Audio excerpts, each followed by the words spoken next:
예전에 어르신들이 세상에는 3대 거짓말이 있다고 이야기를 했어요. 첫 번째는 뭐냐면 노처녀가 시집 안 간다 이렇게 얘기하는 게 거짓말이라고 얘기했거든요. 노처녀가 시집 나는 안 갈 거야 안 갈 거야 하면서 나중에는 시집 간다는 거죠. 요즘은 시대가 많이 변해갖고 뭐 결혼을 안 하는 사람도 있고 뭐 결혼해도 자녀를 안 낳는 뭐 그런 부부도 있긴 한데, 노처녀가 결혼을 안 한다고 이야기하는 것은 뭐 거짓말이다 이렇게 얘기했었고요. 두 번째는 장사하는 사람이 밑취급하는 거라고 이야기하는 것이 거짓말이라고 그렇게 얘기를 했어요. 저 같은 경우도 결혼 반지를 살 적에 친한 분이 아주 싸게 해준다고 결혼 반지를 샀어요. 그냥 나중에 혼수를 준비하면서 시장에서 똑같은 반지가 나와갖고 가격을 물어보니까 같은 가격인 거예요. 그런 걸 보면 아무리 친하고 소개시켜준 사람이라 할지라도 장사꾼은 어떻게든 이윤을 남긴다는 거죠. 세 번째 거짓말은 할머니가 또는 할아버지가 아이고 빨리 죽어야지, 이제 살만큼 살았으니까 빨리 죽어야지 라고 이야기하는 것도 거짓말이래요.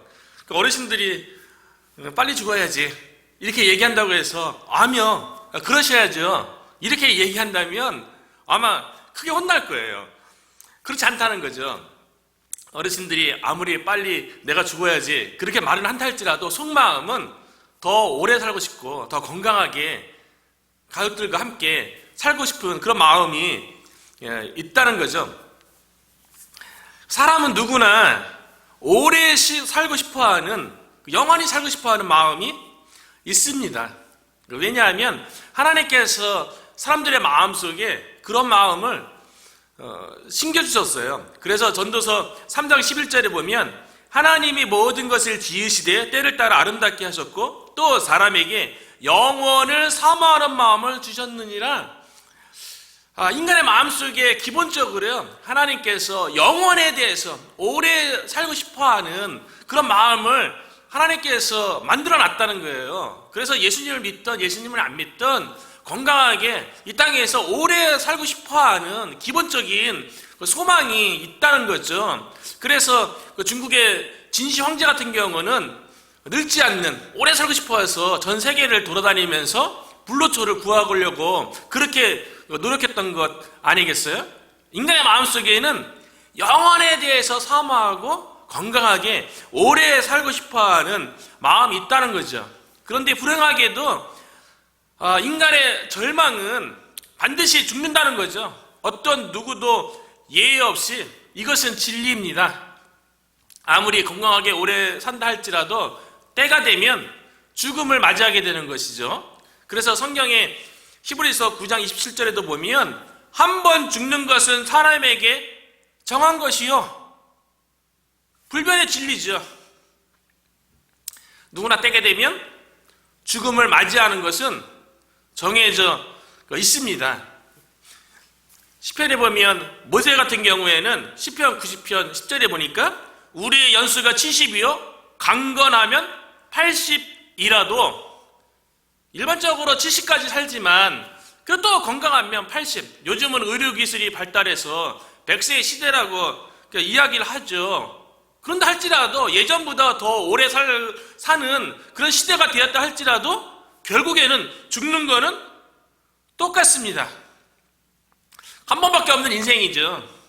그렇기 때문에 우리가 우리의 인생을 그럭저럭 살 수 없는 거죠. 이 땅에 와서 한 번뿐인 그 인생, 우리가 하나님 안에서 의미 있게 살아야 되는 것이죠. 그래서 성경에서는요 인간에게 죽음이라는 것은 정해져 있지만, 그래서 모든 사람은 죽음을 향해서 달려가는 그런 인생을 사는 그런 비극 가운데 있지만 영생의 길이 있다는 소망을 이야기하는 것이 바로 성경이에요. 오늘 본문이 그것을 우리에게 알려주고 있죠. 모두 한 번 죽는 것은 정해진 것이고 그렇기 때문에 모든 인류는 죽음이라는 그 사망을 향해서 달려가는 그런 인생을 살 수밖에 없는데 영생의 길이 있다는 거예요. 죽음을 맛보지 아니하고 영원히 살 수 있는 길이 우리에게 있다는 거예요. 이것이 복음인 거죠. 우리에게 기쁨의 소식인 거죠. 죽음을 맛보지 아니하고 영원히 살 수 있는 영생의 길을 오늘 본문에서 이야기하는데요. 24절에 보면 에녹이 하나님과 동행하더니 하나님이 그를 데려가심으로 세상에 있지 아니하였더라. 에녹이요, 하나님과 동행하는 삶을 살다가요, 에녹이 모든 사람은 죽음을 맞이하는데 에녹만큼은 죽음을 맞이하지 아니하고 하나님과 동행하다가 산채로 하나님께서 천국으로 데려갔다는 거예요. 하나님과 동행하는 삶이 하나님이 천국으로 데려가심으로 계속 지속된 거죠. 하나님과 영원히 함께하는 삶, 이것이 바로 영생인 거예요. 에녹은 죽음을 맛보지 않았습니다. 그런데 에녹의 기사가 있는 창세기 5장은요, 성경에 처음으로 등장하는 족보예요. 그런데 독특하게도 창세기 5장의 이 족보에는요, 몇 살까지 살고 죽었다라는 표현이 나옵니다. 여기에 쓰인 이 족보가 처음이자 마지막이에요. 몇 살까지 살고 죽었더라. 다른 족보도 성경에 자주 등장하죠. 창세기 11장에도 데라의 족보도 나오고, 그 역대기 상에도 보면 그 다윗의 족보가 기록되어 있지 않습니까? 마태복음 1장에도 족보가 나오고요. 그런데 성경의 수많은 이 족보 가운데는 죽었다라는 표현이 나오지 않아요. 누구는 누구를 낳고, 누구의 자손은 누구고, 또 누구의 아들은 누구고, 이렇게 족보가 기록되어 있지 몇 살까지 살고 죽었다라, 이런 표현은 오늘 읽은 창세기 5장에 등장하는 족보에만 유일하게 나온다는 거예요. 그래서 향수하고 죽었다라, 몇 살까지 향수하고 죽었다라, 이 표현이 8번 나오는데요, 몇 살까지 향수하고 죽었다라. 그런데 대부분의 사람들이요, 900세 이상까지 살았다는 거예요. 그럼에도 불구하고 오늘날에 비하면 거의 10배 이상 살았던 나이 아닙니까? 그럼에도 불구하고 아무리 오래 살았다 할지라도 죽었다는 게 창세기 5장 족보의 이야기예요. 그러니까 인류는 죽을 수밖에 없다는 거예요. 죽음은요, 죄에 대한 하나님의 심판이세요. 창세기 2장에 보면 하나님께서 하나님의 형상대로 남자와 여자를 창조하시고, 하나님은 에덴 동산에서 남자와 여자와 더불어 함께하고 함께 교제하고 이 땅이 하나님의 나라가 되도록 하나님을 대리해서 위임받은 남자와 여자가 에덴 동산에서 통치하고 다스리는, 그렇게 하나님의 나라를 이루어가는 삶을 살기를 원했죠. 그런데 하나님께서 에덴 동산에 두신 첫 남자와 여자인 아담과 하와에게 한 가지 명령하시는데, 그것은 뭐냐면 에덴 동산에 모든 열매 다 따먹을 수 있어요. 그런데 중앙에 있는 선악을 알게 하는 나무의 열매만큼은 먹지 말라. 먹는 날에는 반드시 죽으리라고 말씀하셨어요. 하나님의 말씀에 불순종하면 반드시 죽는다는 거죠. 근데 이 얘기는 반대로 얘기하면 하나님의 말씀에 순종하면 영원히 산다는 거예요. 그러니까 하나님께서 에덴 동산에서 첫 사람 아담과 하와에게 계획하셨던 것은 하나님과 함께하면서 영생하기를 바랬던 거죠. 그런데 이 에덴 동산에 강교한 뱀으로 인해서 죄가 들어왔죠. 그래서 아담과 하와가 하나님의 말씀에 불순종하게 되었어요. 그 불순종한 것에 대한 심판, 하나님의 죄에 대한 심판이, 죽음이 들어왔다는 거죠. 그래서 아담과 하와가 하나님과 함께하는 에덴 동산에서 쫓겨났죠. 하나님과 함께하는 거에서 하나님부터 분리되었죠. 이게 영적인 죽음이고요. 그 실질적으로 육체적인 죽음을 맞이하게 되었던 거예요. 그래서 아담 같은 경우는 아무리 오래 살았어도 930세까지 살았어도 죄에 대한 값으로 심판으로 죽음을 맞이했던 거죠. 그러니까 창세기 5장에 등장하는 족보에 향수하고 죽었더라, 이 표현은요 인류에게 들어온 죄에 대한 하나님의 심판인 것을 보여주고 있는 거죠. 오늘날 우리도 죽음을 맞이하는 것은 우리의 죄에 대한 심판인 거예요. 그래서 사도 바울이 로마서 6장 23절에 보니까요, 죄의 삭은 사망이요. 죄에 대한 결과로 우리가 사망을 맞이하겠다는 거죠. 그리고 우리가 죄를 지으면 하나님과 분리되어지는 영적인 죽음도 맞이하는 거죠. 그리고 결국 죄에 대한 삭스로 육체적인 죽음도 온 인류가 맞이하게 되었다는 거예요. 하나님의 은사는, 하나님부터 주어진 선물은 그리스도 예수 우리 주 안에 있는 영생이니라. 죄의 삭스로 사망이 우리 가운데 들어왔지만 하나님이 우리에게 선물로 주신 예수 그리스도 안에 영생이 있다는 거예요. 그래서 예수 그리스도를 통해서 우리 가운데 영생이 주어진다는 것을 사도 바울이 이야기하는 거죠. 성경은 우리에게 예수님을 믿으면 영생이 주어진다고 수없이 말하고 있어요. 요한복음 14장 6절에 보면 예수님께서 자기 자신에 대해서 뭐라고 얘기합니까? 나는 길이요 진리요 생명이니, 예수님이 생명이래요. 그렇기 때문에 예수님을 믿으면 우리 안에 생명이 있는 거예요. 이 생명이 영원한 거죠. 왜냐하면 예수님을 믿어서 우리 안에 생명이 있다는 것은 예수님을 믿으면 하나님이 우리와 함께 계시고 우리 안에 들어오시는 건데, 하나님은 영원하신 분이세요. 그렇기 때문에 그 하나님께서 우리 안에 들어오시면 잠시 들어왔다가 우리를 떠나고 이러시는 분이 아니라, 우리가 예수 그리스도를 믿어서 하나님이 우리 안에 들어오시면 그 영원하신 분이 영원히 함께 하시기 때문에 그것이 영생이 되는 것이죠. 그래서 요한복음 3장 16절에 이렇게 얘기하는 거예요. 하나님이 세상을 이처럼 사랑하사 독생자를 주셨으니 이는 그를 믿는 자마다 멸망치 않고 영생을 얻게 하려 하심이라. 예수님을 믿으면 우리가 영생을 얻는 거예요. 하나님이 함께 하는데 그 하나님의 함께 하심이 영원한 거죠. 우리가 예수를 믿고 하나님이 우리 안에 들어오시면 영원히 떠나지 않는 줄로 믿습니다. 그것이 영생이에요. 그래서 하나님과 함께 살다가 이 땅에서는 그렇게 생명을 누리다가 육체의 죽음을 맞이하는 그 순간에도 하나님은 우리를 떠나지 않기 때문에 하나님과 함께하는 그 상태로 천국에 가는 거죠. 영생 가운데 들어가는 거죠.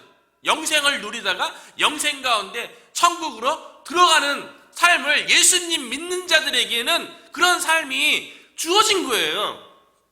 마치 에녹이 하나님과 동행하다가 하나님께서 그 에녹을 데려가심으로 하나님과 동행하던 삶이 천국에서 계속 동행하는 것으로 이루어지잖아요. 똑같은 영생인 거죠. 그래서 요한복음 11장 25절과 26절에도 보면요, 마르다가 오빠가 죽을 병에 걸려서 오늘 내일 하는 거예요. 그런 상황 가운데 예수님을 찾아갔죠. 그리고 예수님이 빨리 와줬으면 좋겠어요. 죽어간 오빠를 위해서 안수를 해주든지 아니면 기도를 해주든지 아니면 말씀을 선포를 통해서 오빠를 빨리 고쳐줬으면 좋겠는데 예수님이 지체하는 거예요. 그러니까 마르다가 너무 불안한 거죠. 그때 예수님께서 마르다에게 이렇게 말씀하십니다.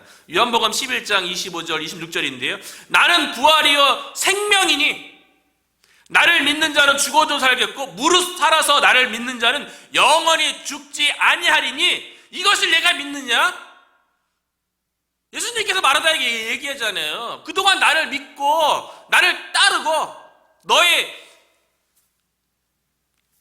형제가 예수님을 잘 섬겨왔잖아요. 그렇다면 예수님이 부활이고 생명인데 그것을 믿는데 오빠가 죽을 병으로 인해서 힘든 그 상황 가운데 왜 불안해하냐는 거죠.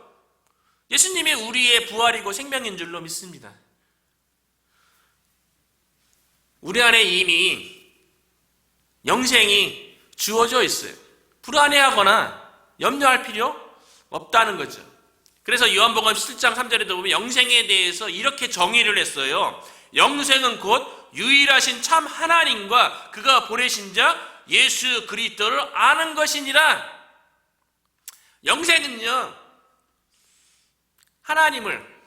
하나님이 보내신 예수 그리스도를 아는 것, 경험하는 것, 믿는 것, 그거라는 거예요.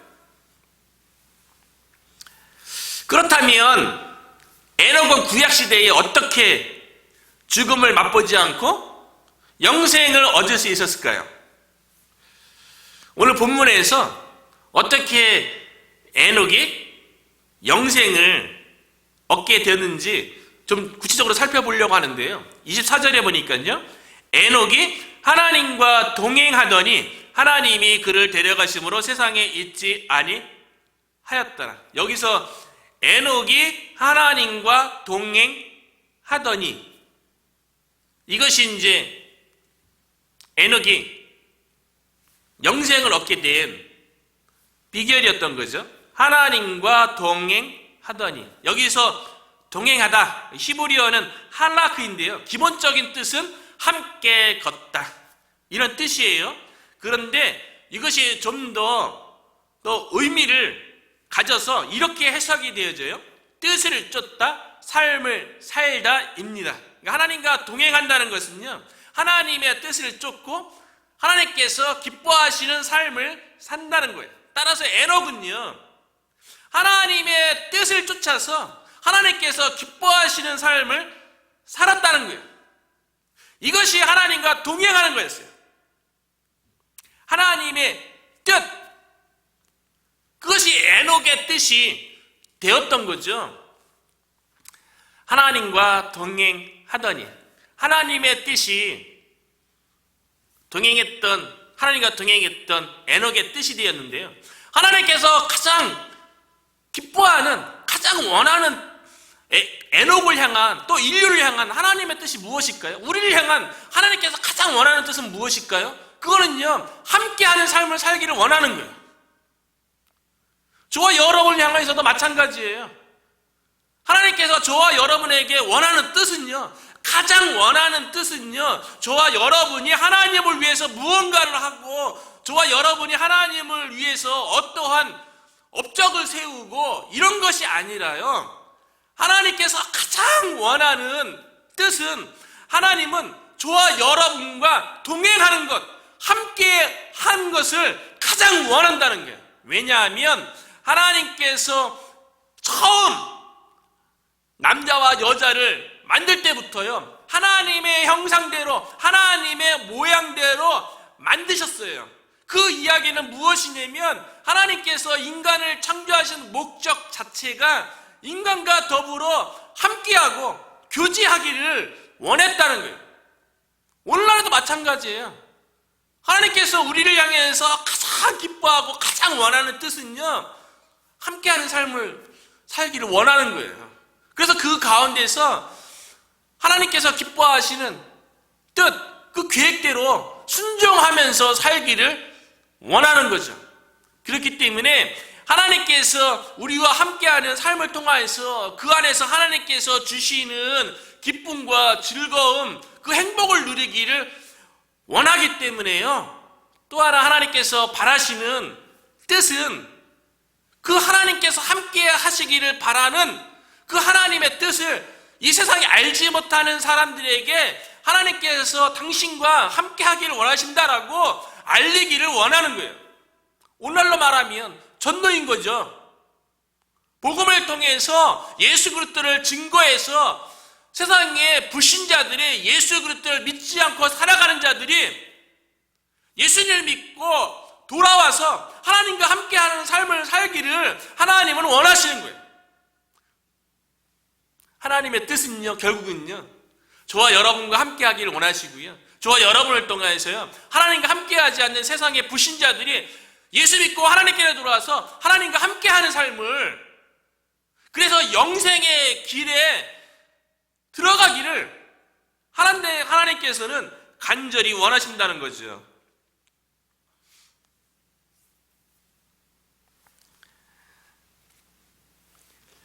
에녹이 하나님과 동행하면서 영생의 길에 들어섰는데요, 이것은 그 당시에 쉬운 일은 아니었어요. 하나님의 뜻에 따라 하나님께서 기뻐하시는 삶을 산다는 것, 에녹 당시에 쉬운 일은 아니었다는 거예요. 왜냐하면 에녹 당시의 시대적인 그 상황이요, 너무나도 죄악이 많고 하나님 없이 살아가는 그런 문화가 만연했기 때문에 그 가운데에서 에녹 혼자 하나님의 뜻에 순종하고 하나님과 동행하며 살아간다는 것, 결코 쉬운 일은 아니었다는 거죠.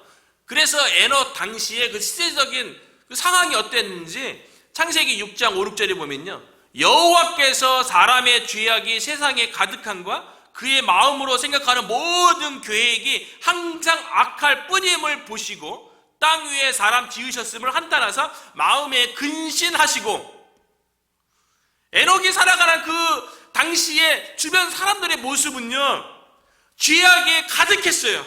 그래서 마음에 생각하는 것이, 모든 계획들이 하나님께서 기뻐하지 않는 행동들, 하나님과 반대되는 그런 계획들을 일삼는 그런 시대였던 거예요. 그래서 하나님께서 인간을 지으셨음에도 불구하고 하나님께서 죄악에 가득한 인간의 모습을 보면서 한탄하시고 근심할 정도였어요. 그런 시대 가운데, 그렇게 부패하고 타락한 세대 가운데 에녹만큼은요, 하나님과 동행했다는 거예요. 하나님과 함께하는 길을 선택했다는 거예요. 이게 쉬운 것은 아니죠. 다 하나님을 대적하고 자신의 욕심을 따라 자기 자신을 위해서 하나님 없이 살아가는 내 주변의 사람들 가운데 나 혼자 독야청청 하나님만 바라보고 순결하고 거룩함을 살아간다는 것, 쉬운 일은 아니죠. 스스로 이런 생각도 하지 않겠어요? 주변에 다 하나님 없이 살아가는데 나만 하나님 믿으면서 나만 거룩한 척, 나만 성결한 삶을 사는 척 누가 알아준다고 나 혼자 이런 삶을 살 필요가 있나? 그런 생각도 들 수가 있는 거죠. 그럼에도 불구하고 에녹은 그렇게 세상이 타락하고 부패한 상황 가운데 하나님이 한탄하시고 근심하는 그런 세대 가운데도 에녹만큼은 하나님과 동행하며 하나님께서 기뻐하시는 삶을 살았다는 거예요. 어느 세대나 에녹처럼 시대가 아무리 악하고 시대가 아무리 하나님은 없다고 하나님을 대적하는 그런 사회적인 분위기, 문화라 할지라도 에녹처럼 살아가는 사람들은 있다는 거예요. 우리 주변에도 보면 다 예수님 안 믿는 것 같아요. 예수님 안 믿고도 또 행복하게 즐겁게 나름대로 살아가는 것을 보게 돼요.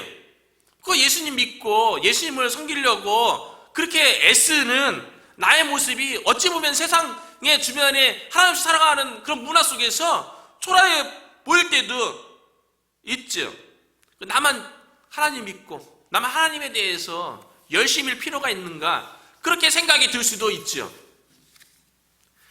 그런데 아무리 그렇다 할지라도 하나님과 함께하면서 그 영생 가운데 하나님께서 주시는 기쁨이 있기 때문에, 유익이 있기 때문에 세상이 아무리 타락하고 부패했다 할지라도 하나님과 함께하고 하나님과 더불어 거룩한 삶을 살며 이 세대를 향해서 세상의 변화를 위해서 살아가는 사람은 소수라 할지라도 존재한다는 거죠.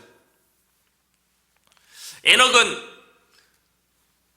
다 타락하고 부패한 가운데 죽음의 삶을 살아가는, 그 멸망의 길로 가는 그런 사람들 가운데 에녹만큼은 하나님과 동행하며 영생의 삶을 살았다는 거예요. 저와 여러분도 에녹같이 오늘날 시대에 예수님 믿는다는 게 얼마나 힘든 그런 문화 속에 있습니까? 세상에 나가서 예수님 믿는다고 또 예수님에서 전도한다고 그렇게 말하기에 쉽지 않은 그런 세상 가운데 있어요. 그래서 스스로 생각하기를 예수님 믿기 정말 힘들구나, 또 예수님을 전하는 게 참 쉬운 세대가 아니구나, 이렇게 신앙생활 할 수 있을까? 이렇게 교회가 존재할 수 있을까? 그렇게 생각이 들 수도 있죠. 하지만 하나님께서는요, 그 소수를 통해서 이 세상 가운데 일하신다는 거예요. 세상에 하나님을 아무리 거역하고 대적하는 그 문화가 아무리 크게 보인다 할지라도 그런 문화보다도, 그렇게 대적하는 세력보다도 더 크시고 더 위대하시고 더 능력이 많으신 분이 우리가 믿는 전능하신 하나님이신 줄로 믿습니다. 그 하나님께서 일하시고자 하면 아무리 적은 일은 일을 할지라도, 아무리 소수라 할지라도 그 사람을 통해서 하나님께서는 이 땅 가운데 하나님의 나라가 확장되어지고 이 땅 가운데 하나님의 교회가 부흥성장케 하나님께서 이끌어 가실 줄로 믿습니다. 성경이 없던 시대에 에녹은 하나님과 동행하는 삶을 살았어요. 근데 구체적으로 에녹이 어떻게 하나님과 동행하는 삶을 살았을까? 에녹이 태어나서 처음부터 하나님과 동행하는 삶을 살았던 것은 아니에요. 에녹이 하나님과 동행하는 삶을 살았던 시점은 무드셀라를 낳은 후부터입니다. 그래서 21절, 22절에 보면요, 에녹은 65세에 무드셀라를 낳았고, 무드셀라를 낳은 후 300년을 하나님과 동행하며 자녀를 낳았으며, 무드셀라는 65년 동안 하나님과 동행하는 삶을 산 게 아니에요. 그때 어떤 계기를 통해서 하나님을 만났던 거죠. 하나님에 대한 신앙 고백을 하게 됐던 거예요. 하나님에 대해서 인격적으로 체험하고 경험하고 그 계기가 무엇인지는 알 수가 없어요. 그런데 무드셀라라고 아들의 이름을 짓는 것을 통해서 이 에녹이 하나님에 대해서 신앙 고백을 하게 된 것이에요. 오늘날을 치면 에녹이 65세 때 어떤 사건을 통해서, 어떤 계기를 통해서 예수 그리스도를 인격적으로 영접하고 삶 가운데 하나님이 들어오셔서 하나님이 삶의 전부라고, 하나님의 내 삶의 주인이요, 하나님이 내 삶의 왕이라고 고백하는 계기가 되었다는 거예요. 에녹이 하나님을 인격적으로 만나서 하나님에 대한 고백으로 무드셀라라고 자신의 아들에게 이름을 지었어요.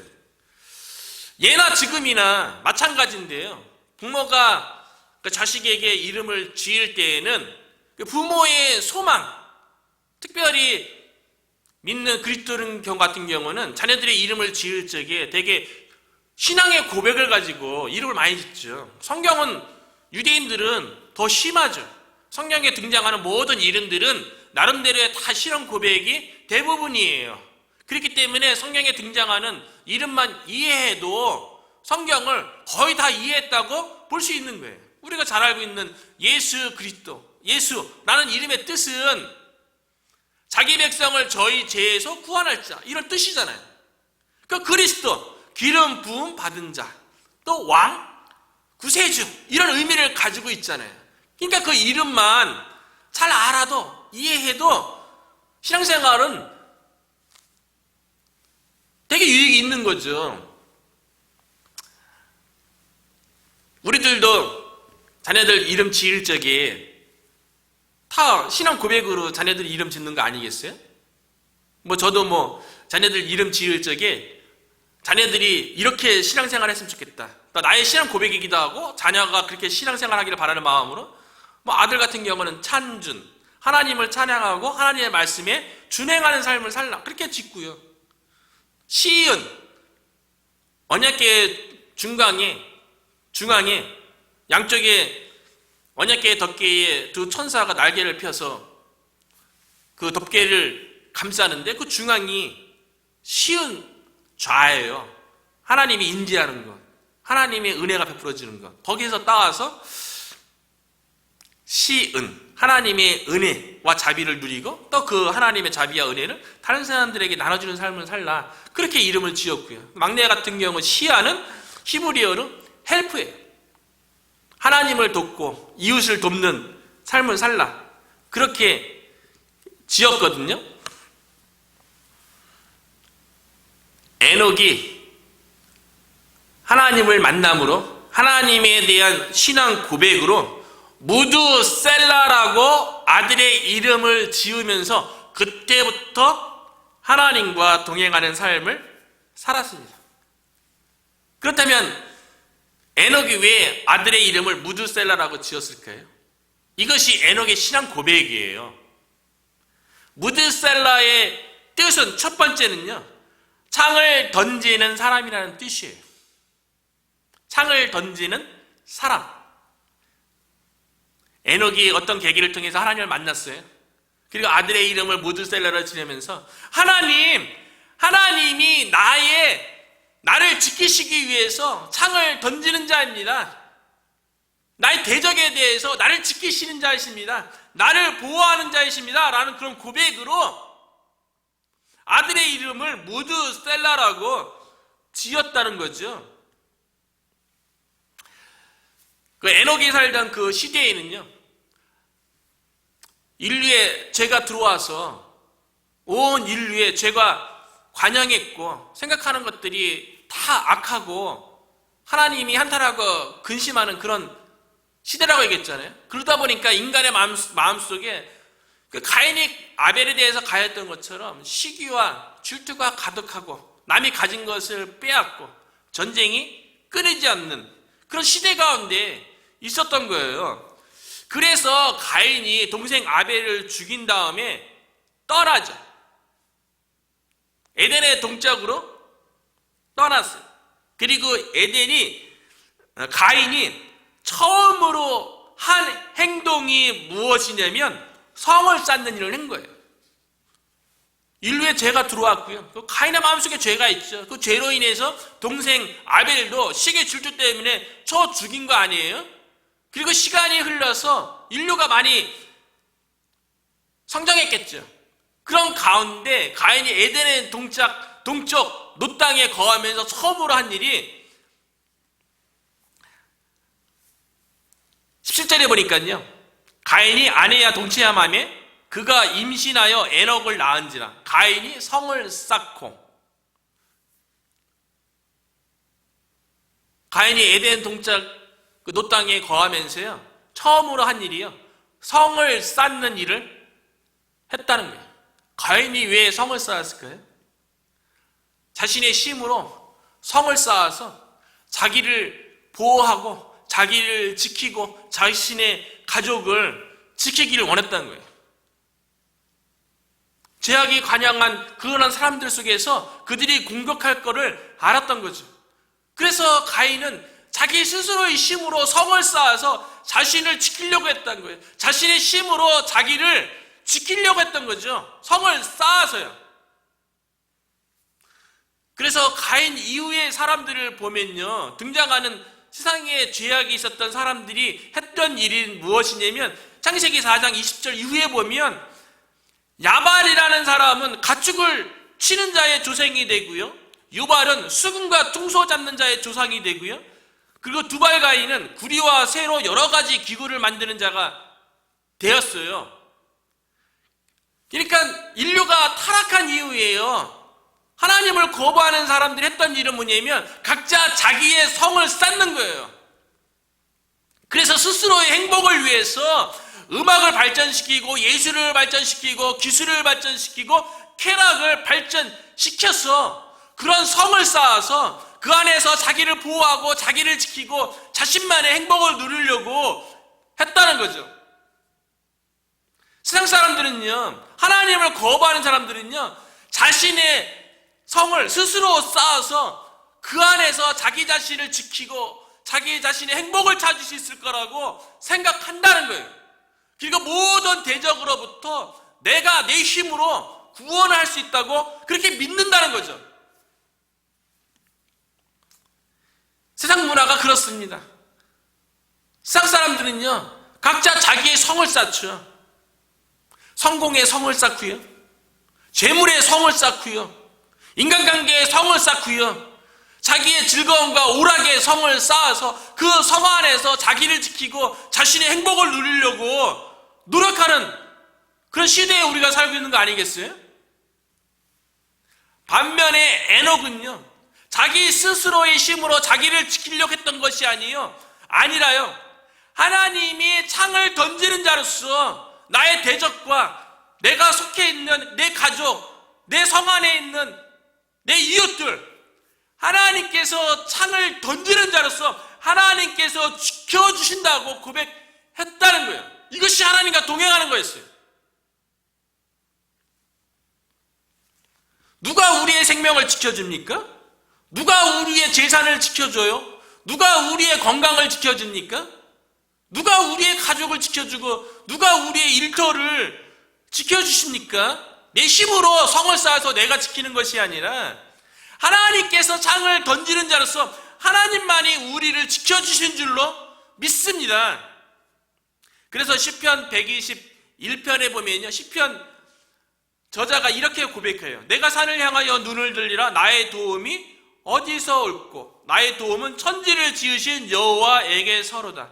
여호와께서 너를 실족하지 아니하게 하시며 너를 지키시는 이가 졸지 아니하시리로다. 하나님만이 우리의 도움이고 하나님만이 눈동자로 우리를 지켜보시며 우리를 지켜주신다는 거, 시편 기자는 그렇게 고백하는 거 아니겠어요?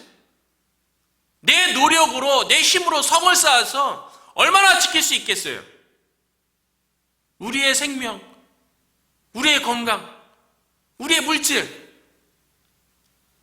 우리가 미국의 삶을 살아가면서 그것이 가능한 시대에 우리가 살아가고 있습니까? 쉽지 않은 일이죠. 미국에서는 예기치 않은 총기 사고가 신문에도 많이 나오기도 하고 또 보도 안 되는 많은 총기 사고가 발생을 하죠. 신문에서 검색해서 보니까요, 작년 2023년도에는 그 메릴랜드 같은 경우 7월에 볼티모어에서 큰 총기 난사 사건이 있어갖고 2명이 사망했고 28명이 부상했다 그래요. 가장 큰 사건만 작년 거를 검색을 했고요. 그리고 2022년도 거를 이렇게 검색을 해보니까 그 메릴랜드에서만 총격 사건은 2022년도에는 미국 전역에서 발생한 그 총기 사고가 150 사건이 발생했고요. 작년 2022년 7월 기준으로 반 조금 지난 시점이죠. 그때에 이미 1년 안에 최소 256명이 죽었고 1010명이 부상당했다는 기사를 보았어요. 2022년도에요. 미국 전역에서요. 이런 상황 속에서 우리가 우리 스스로를 지킬 수 없는 그런 사회적 환경과 분위기 속에 우리가 살아가고 있는 거 아닙니까? 이뿐만이 아니죠. 우리가 예상하지 못하는 사건, 사고를 만날 수도 있고요. 교통사고를 만날 수도 있고 재난사고를 만날 수도 있고요. 우리가 예상하지 못한 질병으로 인해서 갑작스럽게 질병으로 인한 고통을 당하기도 하고 죽음을 맞이하게 되죠. 우리 주변에도 종종 있는 일 아닙니까?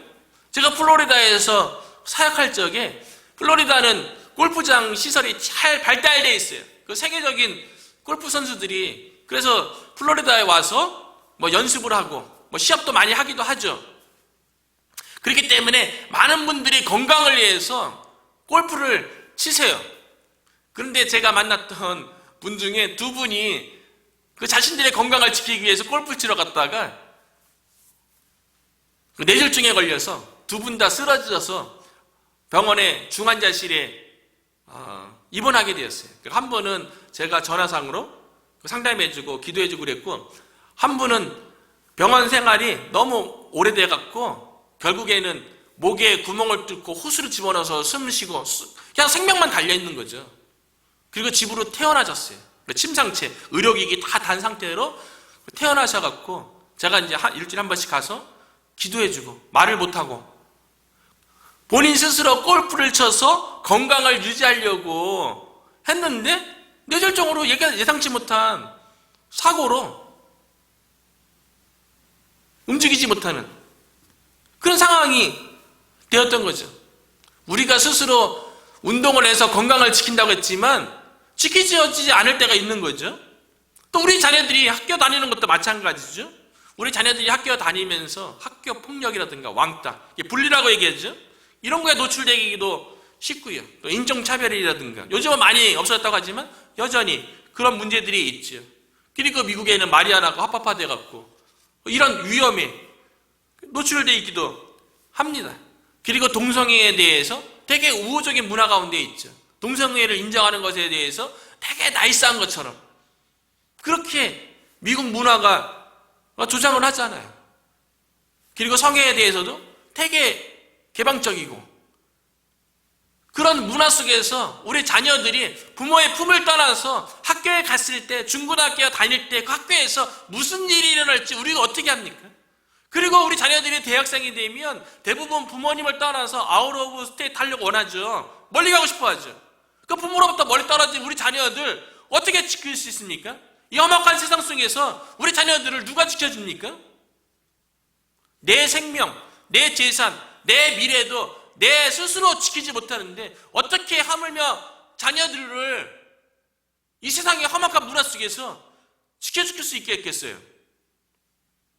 하나님만이 무드셀라로 창을 던지는 자로서 하나님이 도우시고 하나님이 지켜주셔야지 내 생명, 내 건강, 내 미래, 내 재산도 하나님께서 보호해 주시는 것이고요. 우리 자녀들도 하나님께서 무드셀러로 지켜주실 적에 부모를 떠나서 먼 곳에 간다 할지라도 그곳에서도 이 험악한 세상 속에서, 이 약한 세상 속에서 하나님의 자녀로서 올바르게 살아갈 수 있는 거 아니겠습니까? 시편 127편 1절에 보니까요, 시편 기자가 이렇게 고백해요. 여호와께서 집을 세우지 아니하시면 세우는 자의 수고가 헛되고 여호와께서 성을 지키지 아니하시면 파수꾼의 깨어있음이 헛되도다. 우리의 노력만으로는 한계가 있습니다. 하나님이 도와주셔야 돼요.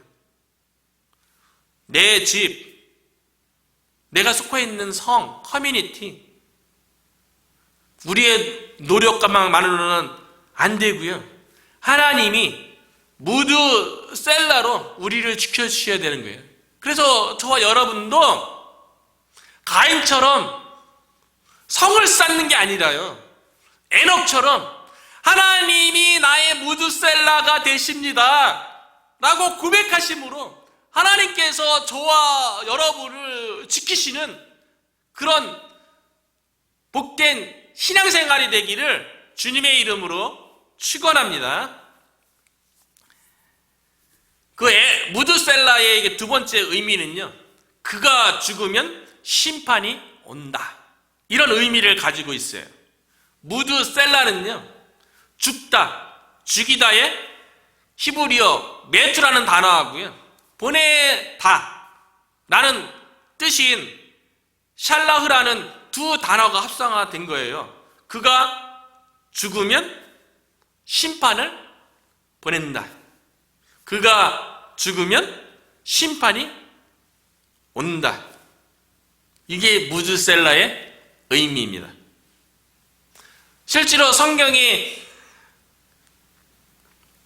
홍수가 발생한 하나님의 물의 심판이 주어지는 노아의 홍수의 시작점은요, 무드셀라가 죽었을 적에 그 홍수 심판이 시작됐다는 거예요. 하나님께서 무드셀라가 죽었을 적에 홍수 심판을 세상에 내리셨다는 거죠.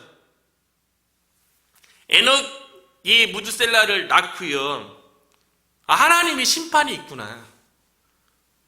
하나님의 심판이 다가오고 있구나. 하나님의 심판의 임박섬에 대해서 늘 깨달지 않았겠어요? 에녹은 아들을 무드셀라야, 무드셀라야 이렇게 불렀겠죠. 오늘날 우리가 자녀들을 하루에 몇 번 이름을 부릅니까? 에녹 시대 때에는 가족이 함께 생활하던 때였으니까 오늘날보다는 자녀의 이름을 더 많이 불렀겠죠. 그럴 때마다 에녹이 뭘 생각했겠어요? 무드셀라야 이렇게 부르면서 하나님의 심판이 다가오고 있다. 그가 죽으면 심판이 온다. 그렇게 부르는 거예요. 아들 향해서 그가 죽으면 심판이 온다 이렇게 부르는 거죠. 무드셀라야, 무드셀라 이 부름이요. 그럴 때마다 하루에 몇 번씩이라도 하루에 몇 번씩 하나님의 임박한 그 심판에 대해서 늘 인식하게 되는 거죠. 하나님의 심판이 있다는 것에 대해서 인식하는 게 왜 중요합니까? 하나님이 내 삶에 대해서 심판하신다. 그 얘기는 나의 생각과 나의 행실에 대해서 하나님께서 달아보시고 그거에 대해서 평가하시고 심판하신다. 이것이 인식하는 게 우리의 생각과 말과 행실에 어떤 영향을 줍니까? 조심성을 가져다 주겠죠. 주의하게 되겠죠. 하나님께서 내가 이렇게 생각하고 내가 이렇게 말하고 이렇게 행동하는 것에 대해서 하나님께서 어떻게 생각하실까? 이렇게 생각하지 않겠어요? 그래야지 하나님께서 심판하실 적에 내 삶에 대해서 살아온 삶에 대해서 하나님께서 심판하시기 때문에 조심하게 되는 거죠. 그런데 만약에 하나님의 심판에 대해서 그런 인식이 없다면 어떻게 행동하겠어요? 내 마음대로 내 생각대로 죄악 가운데에서 막 죄짓고 막 그러는 거죠. 왜냐하면 심판이 없는데요. 심판에 대한 두려움이 있으면 어떻게 죄를 짓겠어요? 오늘날 많은 사람들이 왜 죄에 대해서 무감각하고 죄에 대해서 더 깊이 빠져드는지 아십니까? 하나님의 임박한 심판에 대한 인식이 없기 때문에 그래요. 교회 바깥에 뿐만 아니라 교회 안에서도 쉽게 죄 짓는 이유는 하나님께서 지금 지켜보시고 내 행위에 대해서 심판하신다 이런 인식이 없기 때문에 죄를 쉽게 생각하고 죄를 쉽게 짓게 되는 거죠. 그런데 에녹은 무드셀라야 이렇게 부르면서 하나님이 심판하신다. 그가 죽으면 심판이 온다. 이렇게 인식하니까 쉽게 죄를 못 짓게 되겠죠. 그리고 오히려 하나님이 심판했기 때문에 하나님의 뜻에 따라서 하나님께서 기뻐하시는 거룩하고 성결한 삶을 살려고 에녹이 노력했겠죠. 누군가가 나를 지켜보고 있다면 우리의 행실은 많이 바뀔 거예요. 예전에, 요즘은 어떤지 모르겠어요. 요즘도 한국의 그 고등학교 그 분위기, 환경은 그 입시 때문에 되게 살벌하잖아요. 경쟁도 되게 심하고요. 그리고 부모님들이 자녀들을 위해서 사교육비 엄청 투자하잖아요. 한국에 있는 제 친구 얘기 들어보니까 자녀가 3명이에요. 그런데 한 아이당 사교육비가 거의 100만 원씩 들어간다는 거예요. 대단하죠. 그럼 3자녀면은, 3자녀 다 그렇게 들어가진 않겠지만, 거의 200~300만 원 들어가는 거 아니에요? 사교육비로요. 그러니까 부모가 열심히 빳빳하게 일해서 자녀들을 위해서, 자녀들의 더 나은 학업 성과를 위해서 돈을 투자하고 또 정보도 또 알아보고 열심히 자녀들을 섬기잖아요. 그래서 예전에 그런 부모의 수고를 생각하라고 고등학교 교실 뒤에 학급 교훈으로 이렇게 써놨다고 얘기하잖아요. 엄마가 보고 계시다. 엄마가 보고 있다고 생각하면 우리 자녀들이 어떻게 행동하겠어요? 함부로 행동하고 함부로 시간을 게임하거나 장난치거나 헛된 데 쓰지 않겠죠. 마찬가지죠. 엄마가 보고 계시다가 아니라 하나님이 보고 계시다 라고 생각해 보세요. 저와 여러분의 신앙생활이 많이 바뀔 거예요. 많이가 아니라 확 바뀔 것입니다. 에녹은 무드셀라라는 이름을 부르면서 하나님의 심판이 있구나, 또 다가오고 있구나, 그렇게 인식하면서 삶 가운데 거룩하고 성결한 삶을 살면서 거룩하신 하나님과 동행하는 삶을 살았던 것이죠. 하나님이 보고 계시다. 이게 라틴어로 얘기하면 코람 데오라고 얘기합니다. 하나님 앞에서. 천주교의 카톨릭의 중세시대 때 타락과 부패 가운데 교회가 하나님의 교회로, 말씀의 교회로 다시 돌아오게 애썼던 종교 개혁자들이 코람데오 신앙으로 교회 회복을 위해서 수많은 사람들이 고난과 핍박을 당했던 거 아니겠어요? 또 그들에 의해서 오늘날의 개신교가 지금까지 이어져 온 거 아닙니까? 하나님 앞에서의 신앙, 하나님이 보고 계시다.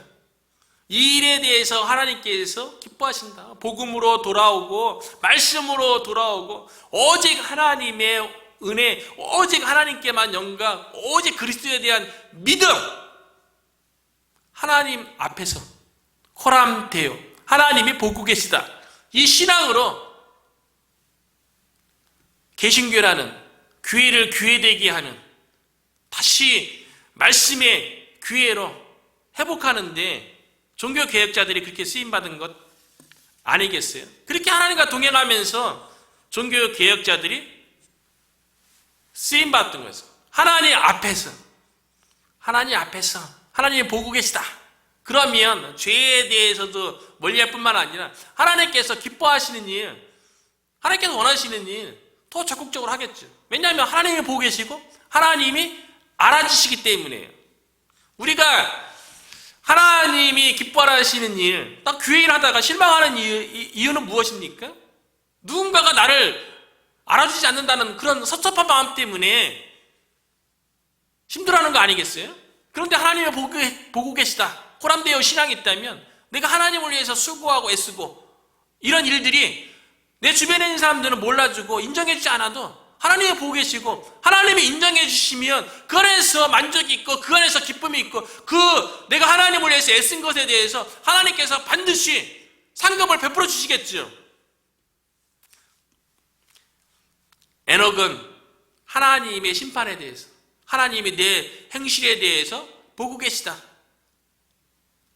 나는 믿음 가운데 하나님과 동행했던 거예요. 하나님은 우리의 행실을 달아보세요. 그래서 한나의 기도 내용에도 보면 사무엘상 2장 3절에 보니까 심히 교만한 말을 다시 하지 말 것이며 오만한 말을 너희의 입에서 내지 말지어다. 여호와는 지식의 하나님이시라 행동을 달아보시느니라. 행동을 다 보고 계시대요. 함부로 말하거나 그러지 말라는 거죠. 우리가 예수님을 믿으면 우리가 구원을 받죠. 하나님의 자녀가 되죠. 그리고 우리의 이름이 생명책에 기록됩니다. 그리고 예수를 믿지 않는 자는 생명책에 기록되지 않아요. 그런데 이런 행실에 대해서 예수를 믿지 않는 자들에 대해서 믿지 않는 자들은 어떻게 될까요? 요한계시록 20장 15절에 보니까요. 누구든지 생명책에 기록되지 못한 자는 불못에 던져지리라. 예수를 믿지 않으면요. 믿음의 행위가 없으면 불못에 던져진대요. 그래서 요한계시록 2장 23절에 보니까요. 내가 너희 각 사람의 행위대로 갚아주리라. 행위대로 갚아주신대요. 예수를 믿으면 낙원에 갔다가 천국에 이룰 줄로 믿습니다. 예수를 믿지 않는 자들은요. 불못에 들어가는 거죠. 부자와 거지 나사렛의 비유에도 보면 부자가 죽어서 간 곳이 어딥니까? 불꽃 가운데 내가 괴로워합니다. 그래서 그 불꽃 가운데 괴로움이 너무 심해서 그 나사로에게 손끝에다가 물 한 방울 찍혀서 자기의 혀 좀 서늘하게 해달라고 그렇게 막 간청하잖아요. 그러면서 자기가 불꽃 가운데 괴로워하는데 내 이 땅에 아직 예수 믿지 않는 형제들은 예수 믿고 이곳에 불꽃 가운데 오지 않게 해달라고, 나사로를 다시 살려서 보내달라고 그렇게 아브라함에게 이 부자가 간청하지 않습니까? 우리 행위대로 나중에 하나님께서 심판하시고 갚아주시는 거예요. 그래서 마태복음 25장에도 보면 달란트 비유에 보면 주인이 떠나면서 자신의 소유를 종에다 맡기잖아요.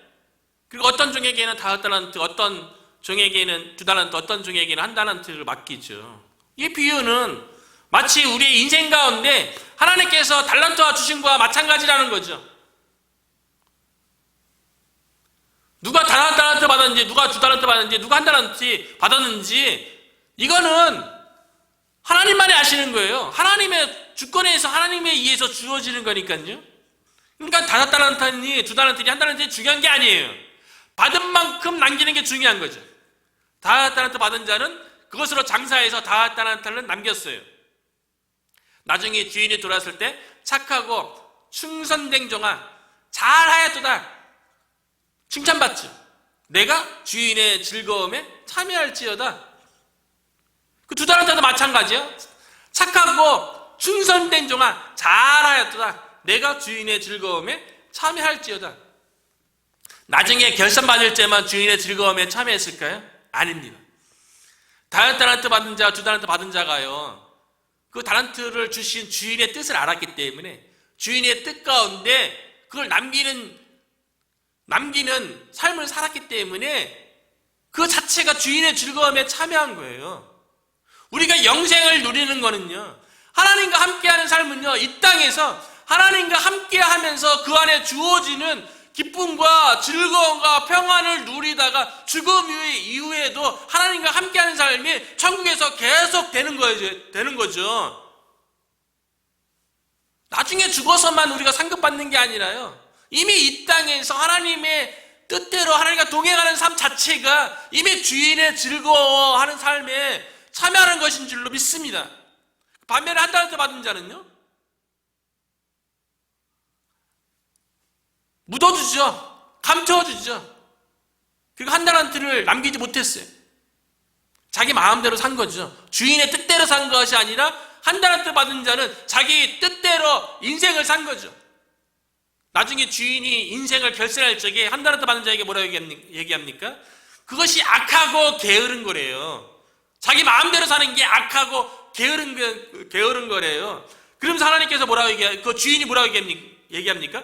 무익한 종을 바깥 어두운 데로 내어 쫓으라. 거기서 숲이 울며 이를 칼리라. 하나님께서 우리의 인생을 결산할 때가 온다는 거예요. 하나님의 심판이 점점 가까워 오고 있다는 거죠. 저와 여러분도 또 에녹처럼 무드셀라야 부르면서 하나님의 심판이 점점 가까이 온다. 하나님이 나를 지켜보고 계시다. 내가 하나님 앞에 서 있다. 라는 신앙생활으로 우리의 행실을 하나님 앞에서 거룩하고 성결하게 하나님과 동행하는, 이것이 곧 영생이에요. 저와 여러분이 한 주간 살아갈 때 우리의 각자의 성을 쌓으려고 하는 자가 아니라 하나님이 나의 무드셀라가 되십니다 라는 고백을 드림으로 하나님이 창을 던지는 자라서 나를 지키시고 나를 보호하시고 우리 가족을 지키시고 우리 워이턴 성도교회를 지키신다고 고백하고요, 하나님의 심판이 다가오고 있구나, 하나님이 나를 지켜보고 있구나, 코람데오 신앙으로, 하나님 앞에서의 신앙으로, 하나님께서 기뻐하지 않는 것은 멀리하고 하나님께서 기뻐하시는 일은 적극적으로 하나님의 영광을 위해서 우리가 수고함으로 마지막 때에 우리가 하나님의 평가를 받을 때, 하나님의 심판이 임할 때 착하고 충성된 종아 참 잘하였도다, 너가 나와 함께 주인의 즐거움에 참여하자구나. 천국의 즐거움에 참여하자구나. 라고 칭찬 듣는 저와 여러분이 다 되시기를 주님의 이름으로 축복하며 축원합니다. 아멘.